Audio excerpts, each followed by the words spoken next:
महापुरुषों ये विचार हर एक इंसान तक पहुंचाने में मदद करें। हो सकता है आपके एक प्रयास से कोई ज्ञान का हकदार बन जाए और सतगुरु की कृपा से ज्ञान को प्राप्त करके जीवन बदल जाए, आपको उसका पुण्य प्राप्त होगा।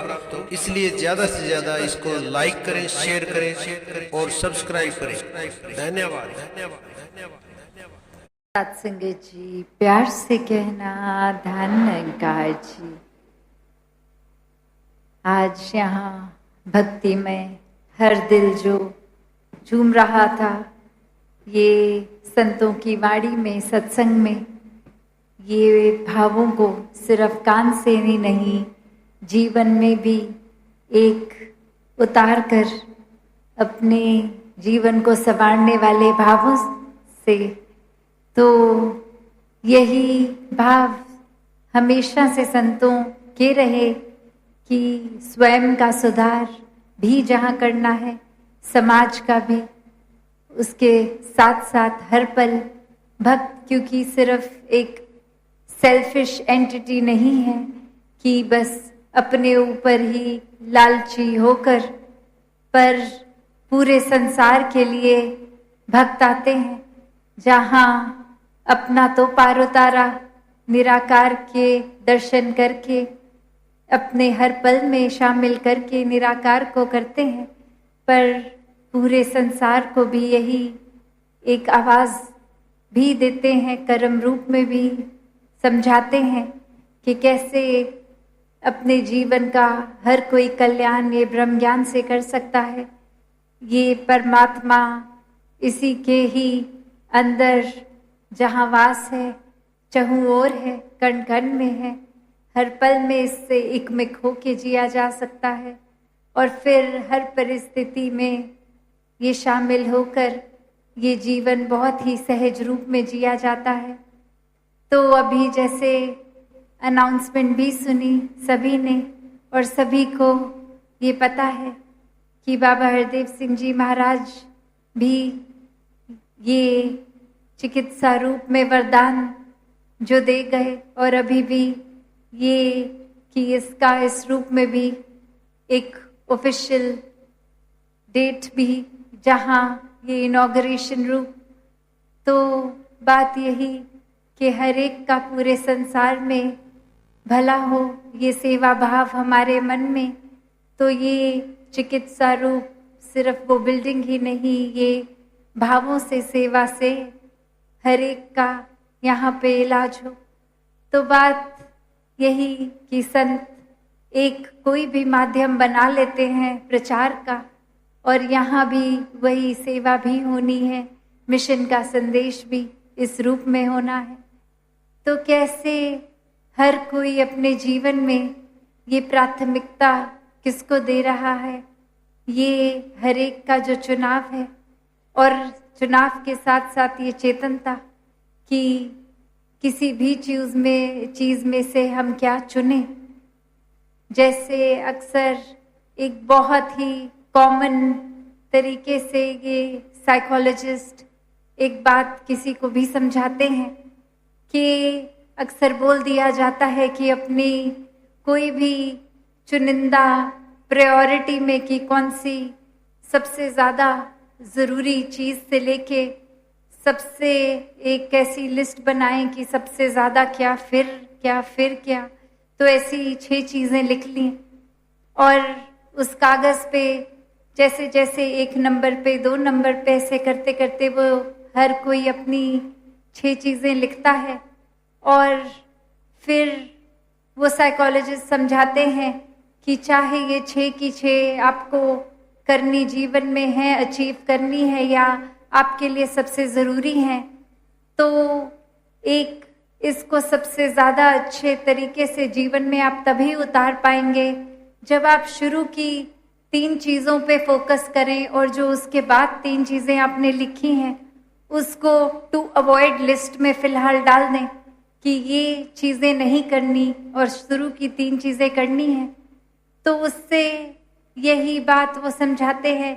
कि पूरी अब एनर्जी वो 3 कार्य जो टॉप 3 हैं उनको करने में लगाते हैं, और हम वो बाकी 3 के बारे में नहीं अपनी एनर्जी उसके ऊपर लगाते, तो बात यही आती है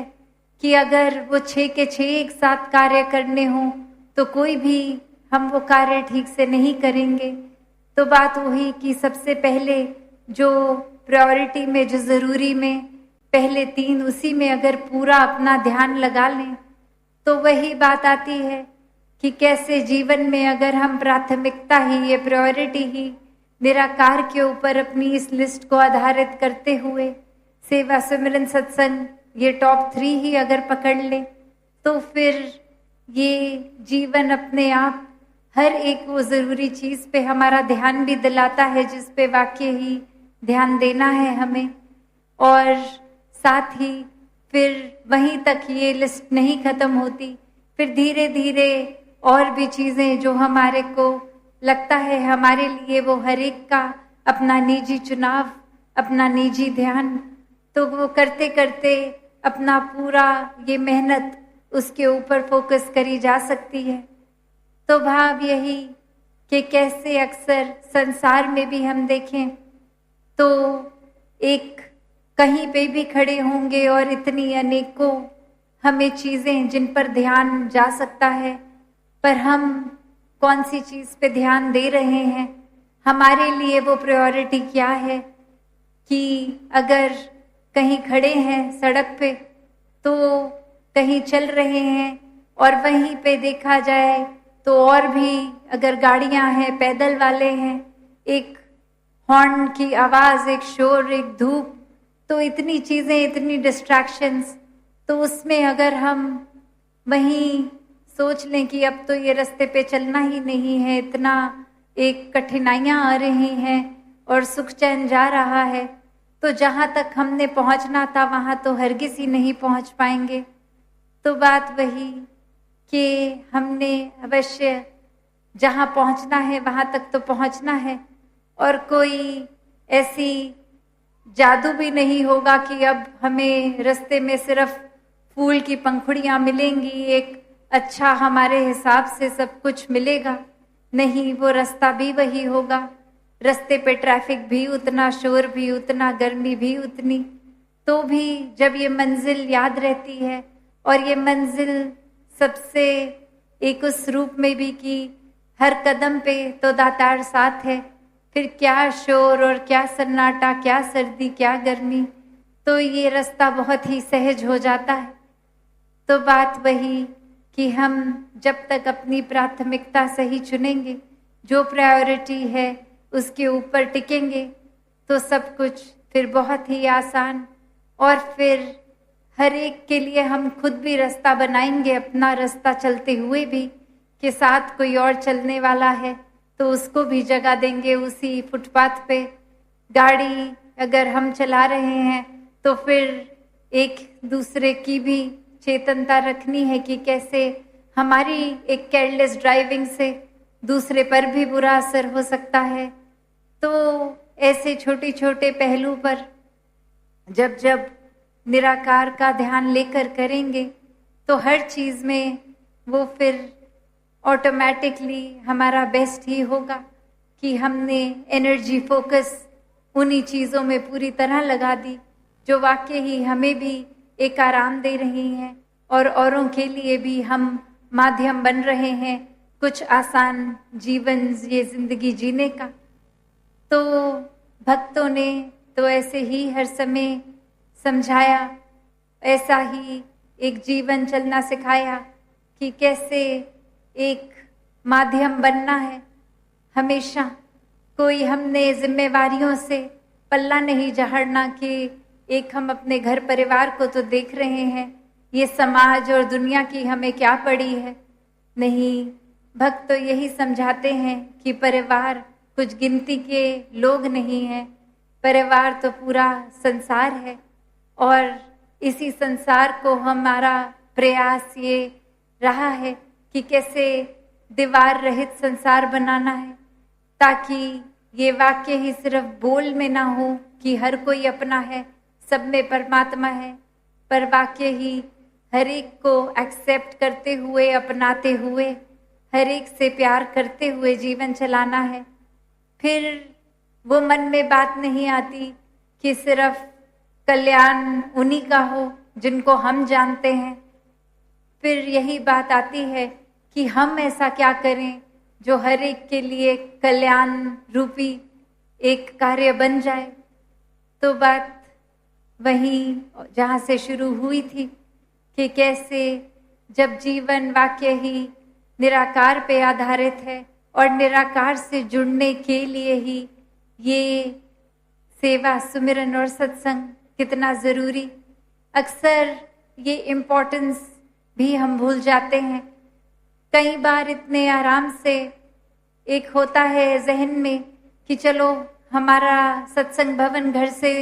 तो दूर नहीं है, आज अगर बिजी है कल सत्संग चले जाएंगे, सुबह की मिस हो गई तो शाम को चले जाएंगे। ऐसे हम किस तरह से ये सत्संग को भी एक फॉर ग्रांटेड ले लेते हैं कि ये कहाँ जा रहा है, भवन तो वहीं का वहीं है, अभी नहीं तो कल सही। एक ये लापरवाही जो हम करते हैं और